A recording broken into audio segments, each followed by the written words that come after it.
Today, I got 5 tips to help you preserve your wealth.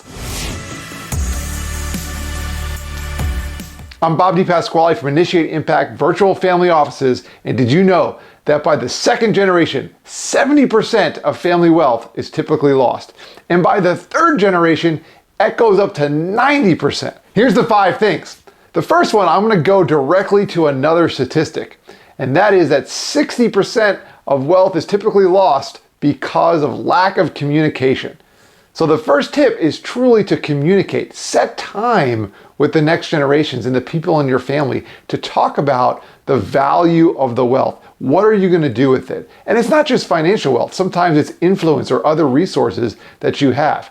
But talk with the people in your family and see what the family's mission is and what you would like to do. How are you going to do good in the world with those resources? And if you need the resources to do good, they'll be much less likely to lose them.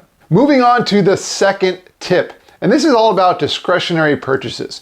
We know there's certain things and expenses that come up in a family's life that must be taken care of. Whether it's related to family events or business or other things, those we would call non-discretionary. Things like your power bill, food, things that you require to live, your mortgage if you have one, or other type of expenses that you just can't get away from. Could be communication related. You know, these days digital technology is essential to life.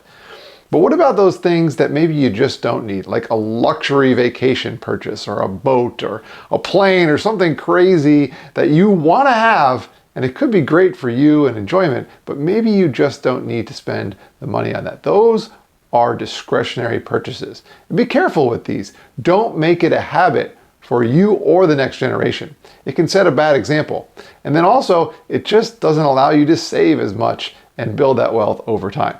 Okay, so number 3 is actually about spending the money, but spending it on good causes, on charity. We found that families that have a mission and a purpose and a charitable incentive in their plan enable them to make a connection with their financial resources and other people in the world in need. And if you develop a charitable system or a philanthropic plan, you're much more likely to take care of those financial resources and make sure that they're there so that you can support those causes. And then ultimately, in the long run, you'll make sure that you can support your own cause and your own family and transfer that wealth successfully to the second, third, fourth, and beyond generations. The 4th tip is directly related to financial wealth. There's all kinds of different investments and businesses these days. You can invest in debt, you can invest in credit, securities, there's alternatives, there's investments across the world. Being up to date on these things is vitally important. Now, you don't have to know every finer detail, but make sure your advisor or people in your life can explain these things to you so you understand and you're on the cutting edge to understand what is most valuable and how you're going to preserve and grow wealth moving into the future. Things aren't how they used to be, and they're always going to be changing.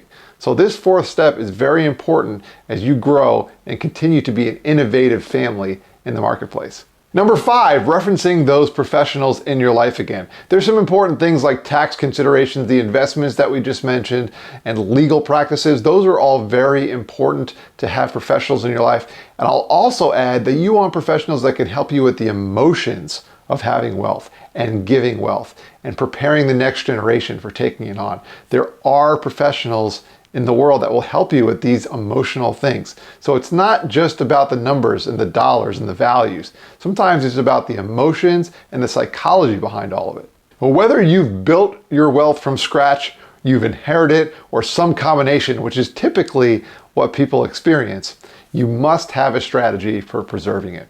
You want to be able to grow it as well, but you gotta preserve it. It's such an important part of transferring wealth, making sure it's preserved properly. And those 5 strategies should help you. But there's also many more. And here at Initiate Impact Virtual Family Offices, we love to implement wealth building, wealth preserving, and wealth sharing strategies. Have a generous rest of your day.